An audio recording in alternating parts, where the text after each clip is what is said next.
Hey, Mike, this is a very special bonus episode of the Your Morning Coffee podcast. I got to sit down with my friend Molly Neuman, president of CD Baby. And if you don't know Molly, she's former president of Song Trust, and she used to be the head of music for Kickstarter, many other things. But what I love about her is she's a drummer, and she's been in some influential punk bands like Bratmobile. But we had a really great conversation this week.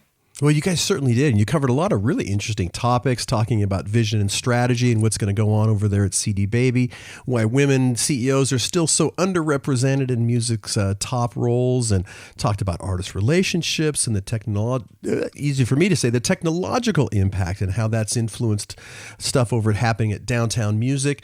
A lot of great questions you asked, and what a wonderful conversation you had. And I wish I could have been there. Damn it, I was gone that day. But good work on both of you, and I can't wait to let folks hear this. Yeah, we had a really great conversation, and I just think the world of Molly. So now, without further ado, here's Molly Neuman, president of CD Baby, a special bonus episode of the Your Morning Coffee podcast. Let it roll. Stand by for transmission. This is London calling. Wake up! The revolution is at hand! Your morning coffee is on the air. On the air. On the air. On the air. On the air. On the air. Standing by.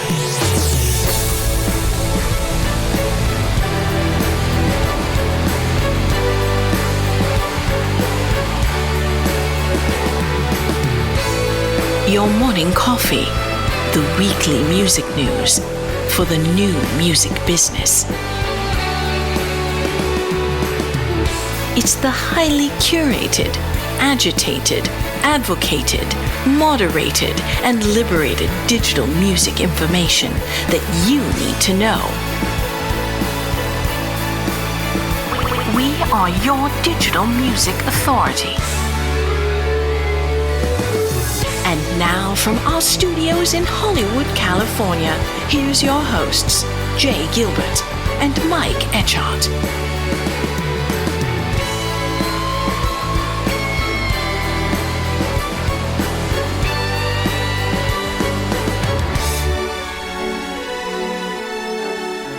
Molly, thank you so much for joining me today. Good to see you. You too. Thanks for having me. So before we jump into this, I use this AI note-taking app whenever I do Zoom or Google Meets or any of that. And it's really great because it prints out the meeting notes for me. And I was just looking at the meeting notes from our last call. I thought you'd get a kick out of this. Here's the synopsis. Jay and Molly discuss the unpredictability of power outages, the evolving music industry, and the impact of AI on content creation. They emphasize the need for a business approach in music and the importance of mental health support for artists. Well, that seems timely. Oh my gosh. So let's jump right in. I'd love to hear your thoughts about sort of how this industry is evolving. So given that rapid pace of the music industry, what do you sort of see are the biggest challenges and on the other side, the opportunities for independent music companies today? Sure. Yeah. I mean, I think for independent companies or artists or anyone who, wants to, stick their toe in the water right now of the music industry, it does feel as though it's changing every day, and the topics and the priorities and the needs for those of us who have, been fortunate enough to be working in the music industry for all these years or to be making music. I don't feel like I have the best handle on what is going to, when people say, what do you see in 3 to 5 years? Have literally no idea. Right.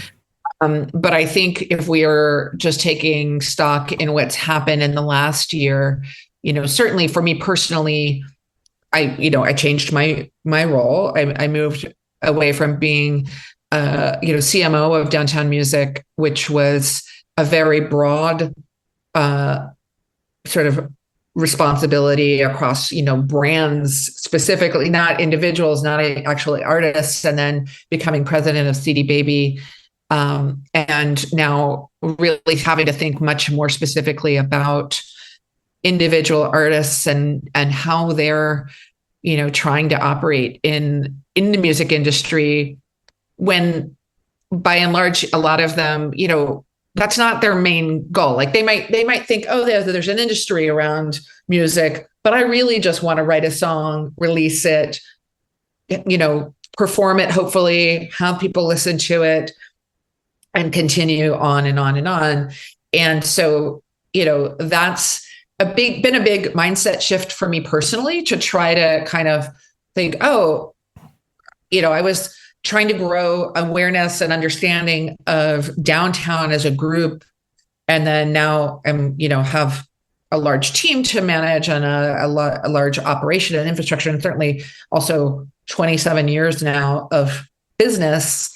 It's been really wild for me on an individual level to think about those things, but also really healthy, I think, at the same time, to kind of look at, all right, sure, especially at CD Baby, we've been operating a certain way for a long time for certain kinds of artists who maybe are, some have, gone on to be wildly successful, but a lot of them are sort of like they're super satisfied to just perform, record with their friends, with their community. And the ambition isn't, intense. Yeah. And what does that mean for like the kind of customers, the kind of artists that we are supporting? What kind of things do we need to put in front of them at the right place at the right time, so that they have the best experience and, ideally can grow if that's what they want to do, or if they just want to kind of maintain something that's really super satisfying? And how do we shift what the company has been oriented around into meeting those needs? So it's really been certainly intense, like a lot to kind of dive into, I bet. but it's also really exciting. And, it's exciting to think about even some of these conversations that are happening. It's how interesting that mental health was in that readout of our conversation, when that's over the last 2 weeks been, front and center in a lot of conversations around artists and advocacy for artists, and how healthy we really want, the people who are creating the music to be, for the industry to be healthy too. Yeah.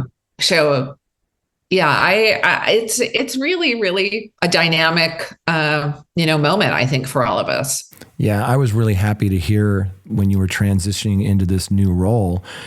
CD Baby is a beast and has been around longer than most of any sort of DIY. I mean, it's definitely the longest in the business. It's OG. And, when I heard that you were going into that role, I sort of smiled, because you are at heart an indie artist. You've played in bands. Talk a little bit about your past and how bringing some of that experience, because you're not one of those executives who has never played the game.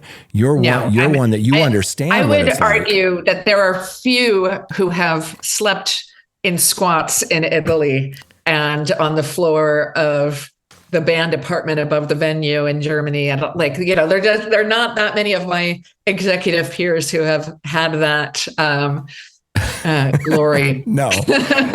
So tell us a little bit, for those that don't know, talk a little bit about your humble beginnings of. Sure. No. So I started as a musician. You're right. And I'm a drummer and my band is still playing. In fact, I think right as we're recording this, we're just announcing another show that we're playing this summer. And so, and we started as college students, writing songs, learning guitar, learning drums, like in, a very like literal garage environment. Oh, someone asked us to play a show. Oh, we better finish these songs and figure out how to play them.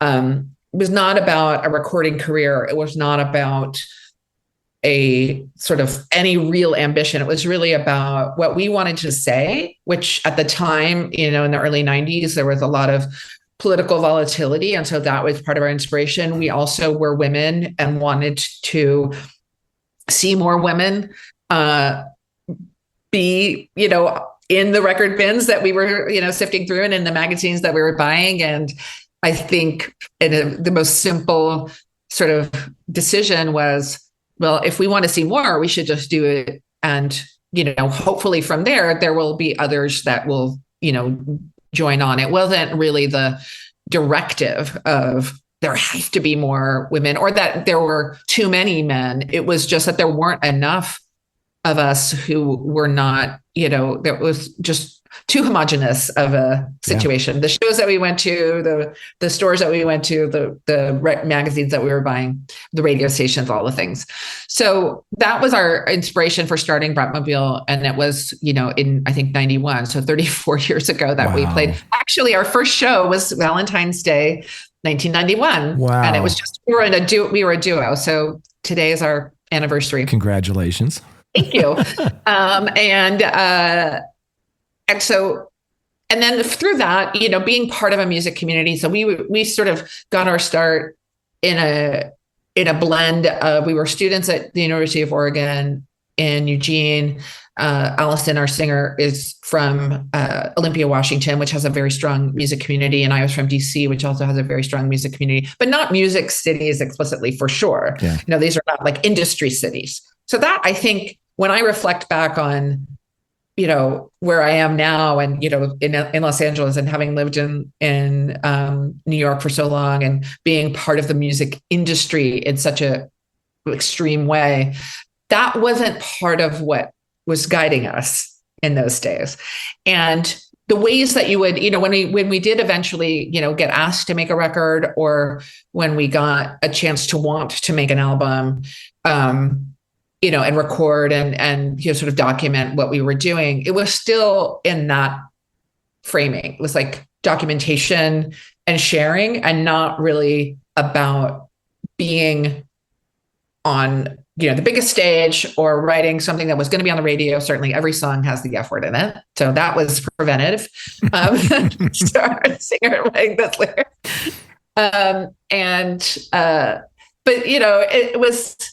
It really was something that when we started to, grow, and there was an interest and there was a connection being made, and I got, a chance to understand about other communities and started working at a record company in 94. And part of that was in the wake of Green Day, being, becoming one of the biggest bands in history at that point. That was like when Dookie came out, and I was working out, which had their catalog and was just a whole different exposure into the industry, and started to work in media relations, like press, radio, marketing, tour support, things like that. And then eventually A&R. And so kind of part of the path that I think I've been on for all these years has been, there's a new opportunity. I don't quite know what to do. Let me figure it out and take a little bit of a risk. And now I think certainly it does map to this. I had been president of Song Trust, which is a downtown company, for a few years before I was CMO of downtown. And so I had been working operationally and, sort of managing a team and a large, objective around growth and finance and all the sort of things that were not necessarily certainly part of what, when I started my career, thought that I would have those kinds of responsibilities for.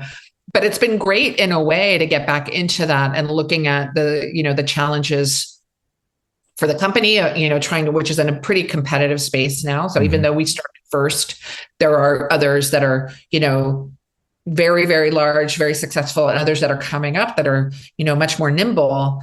And so trying to think about all of the strengths that we have based on, the 27 years of business, but a changing marketplace and a changing set of needs and a changing commercial environment, based on the realities for the digital music services and the volume that we're managing. Like 5 years ago, when that stat around, there's 65,000 new tracks being delivered a day, that you're like, oh, well, that's great. And now it's like, oh no, oh, that's not so great for humans who have only so many hours of life to listen to music. Yeah. How do you, where's the math of this? And now with, certainly with AI generated music and the unknowns of what we're looking at, how do we get stronger for our artists? How do we give them what they want? Do they all want to be in an unlimited pool where no one's listening to them? Is that what is the primary goal? Or is there a way that we can support, people who want it available and then people who want it to grow? Yeah. And those are the questions that we're trying to ask, right now. And what does that mean for how we present what we do and the way that the artists work with us? Which I think a lot of companies are asking those questions now. Yeah, absolutely. As a woman, how has this business evolved from when you started 34 years ago? Is it the same old, same old? What's the state of the union now for women artists, producers, engineers, managers, and executives? How do you see that today? Yeah, I mean, that's a great question. I think there's no denying that there is more visibility on every level of contribution that women have in the industry. And, especially on the technical roles, mastering, engineering, producing, you see more names and you hear them, but they're still not enough, right? Like we know that is an area that is rife for, because there's tons of opportunity there. But there are, and then, you look at the top of the charts and the billionaire performing artists and recording artists that we have are women. And that's tremendously exciting too. So, and there are more women executives that, have visibility and have success, but I think we know that there's more space to be created for lots of different kinds of roles and representation, not just women, but, especially in the executive side of the business, for people of color and other dimensions of, reflecting society, right? Like that's what we're thinking about. But I do have a lot of pride and, gratitude about the fact that there has been progress. So that's undeniable in a way when I think about, how hard we had to try to connect with other women who were, starting to make music or find women who were, tour managing or running sound at shows or, booking bands or running labels. There were a lot of it. There were examples, but you kind of had to identify them and try to lift them up and give visibility. And, I'm really hopeful that continues. And I'm trying to start small. I'm trying to start with my own kid. Like, she's learning Logic on, she likes to play drums and she likes to dance and she likes to do all the things. But, I've tried to plant some of the seeds of the technical, tools and experience that you can have. Not that I necessarily want her to be a music executive or in the music industry. That's not a requirement. But I just, it's interesting to see how, kids learn about tech. And that's part of, going to school now anyway. We're working with computers and, running slides and doing presentations, just things that are so unfathomable when you think back on how we grew up. Yeah. And to not have, to definitely try to encourage that access to young, women and young kids on the technical side of music creation as well. And hopefully that will then continue on and there will be more and more people who are doing those sorts of things. Yeah. Tell me about the evolution of CD Baby. We all know those humble beginnings and being sort of first in the space, but what is sort of that evolution and what is the superpower of CD Baby today versus years ago? Well, I think it's really there are some people who have worked at the company. I think we have one engineer who's been with us since 2001. Wow. So we have, I think he might be the longest tenured, but there are some people who have been with us for 20 years and, and then 10 and 15, like those are still, so I think there is a through line that is definitely connected to being advocates for, creativity, for artists who, care about their own work and community. And I think what I've been looking at is how do we then, harness that commitment into the fact that some of those needs have changed and shifted in, the current, digital distribution and, sort of ubiquity of music, like omnipresence of music based on the volume. And how do we kind of harness still that same sense of, support for artists and the creativity in this modern environment? And like that some of the ways that we, feel like we're advocating for artists and helping them grow, those things have changed or they need to change a little bit. And how do you kind of connect that original passion to what's shifted now? So I don't have all of those answers, but those are the things that I'm, trying to delve into.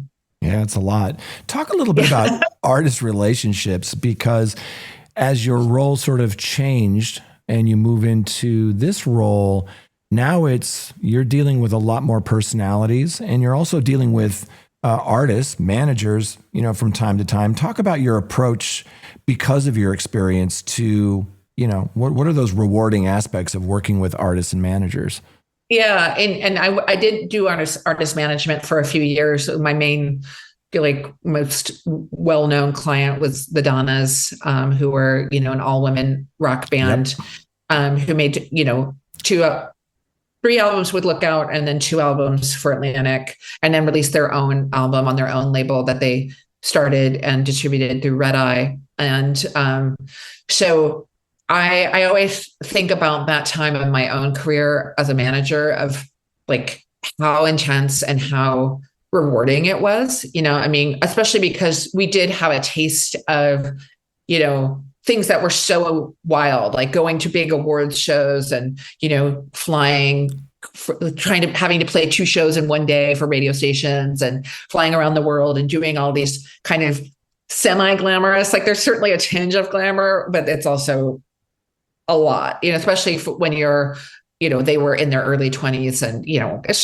it was really, really overwhelming in many ways. But the sort of that role of being a manager and a partner with artists is so interesting because it really is got so many different dimensions. And I think now I observe a lot of artist management companies and even, managers specifically who have made this journey over the last 25, 30 years in all these different ways of working with artists. And it is really intense. You have to be a very smart business person. You have to be a very smart, human relations person. You're not necessarily a skilled, trained psychologist, but that's part of what you're working with, as well as, all of the different kinds of relationships that you have to manage outside of just the group.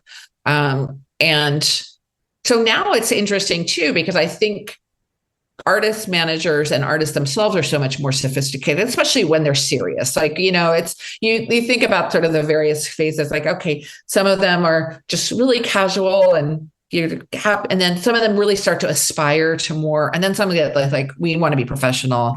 We're putting a team together. We have an audience. We have fans. We're going to make it go for it. So, and, whether it's newsletters and podcasts like yours or all the other, kind of ways of finding out about how things work, the barriers to entry are gone.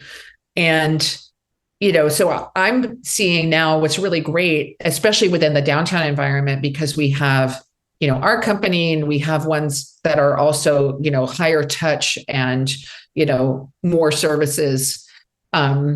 We are working with management companies across the entire spectrum, so we have a new release a couple of weeks ago, an artist named Morgan Nadler, who is, doing great, but she wanted to put her single out with us, and who knows what the next phases of work are going to be. But, her manager, who's someone I adore, works with, Bethany Costino and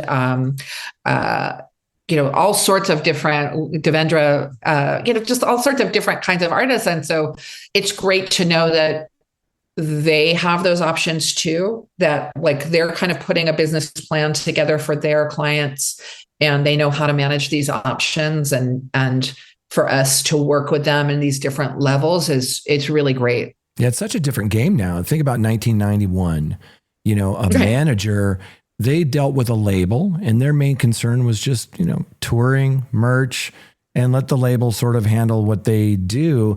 Today's artist manager, it's a lifestyle. I mean, as you said, they're sort of a therapist and a business manager. Yeah, right.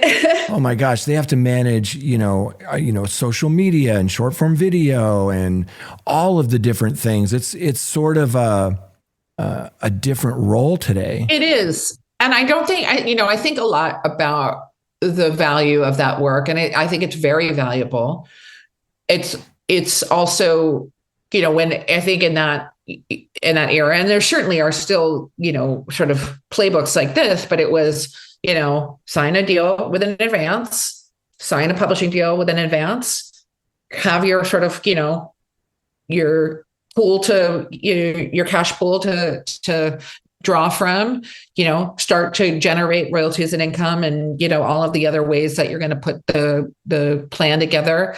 And it was relatively straightforward. And I know that all of us, not just artists, but I'm sure even as an entrepreneur, you have to have multiple ways of, generating income and putting it all together. And it's more complicated, but it's also, those same sort of, you didn't have to be on the 18th floor of a big tower building now to run these kinds of operations. And I think that's pretty exciting. And I only imagine that, that's going to get even as much as, the AI conversation is, I think, instilling anxiety and, all the unknowns, and maybe it's going to eliminate this job or that one.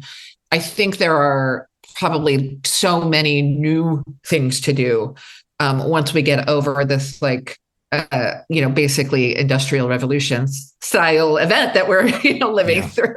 Yeah, I agree. Molly, as we wind down, I would love to know, and we should do this again because you and I could talk all day. I would love to know, what is it that lights you up? What is that thing that when you go into work, you just can't wait to tackle a certain area? You do it for free if you could, but what are some of those things that really light you up about what you do?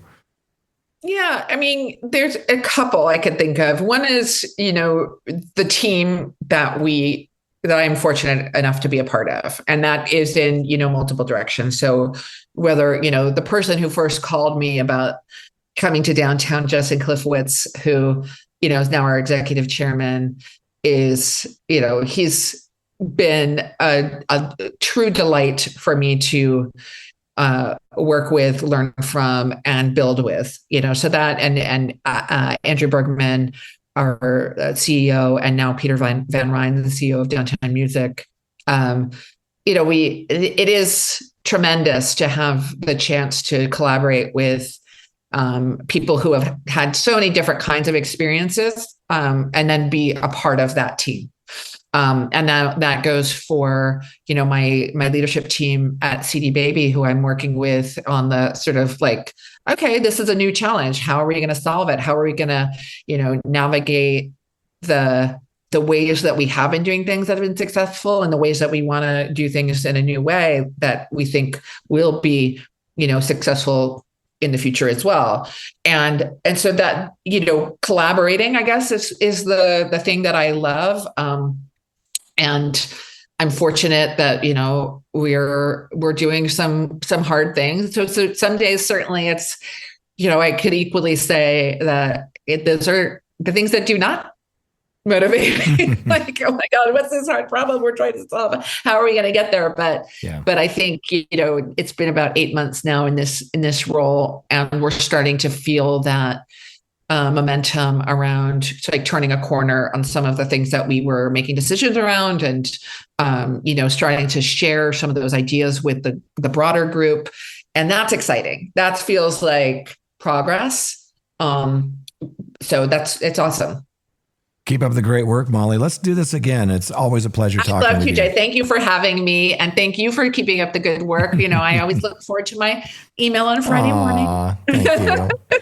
All right, dear. We'll talk soon. And we'll stay in touch, I'm sure. Please. All right. Okay. Thanks.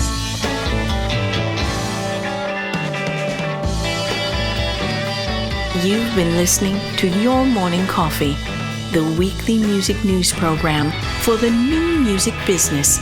Join Jay Gilbert and Mike Etchart next time for the digital music news you need to know.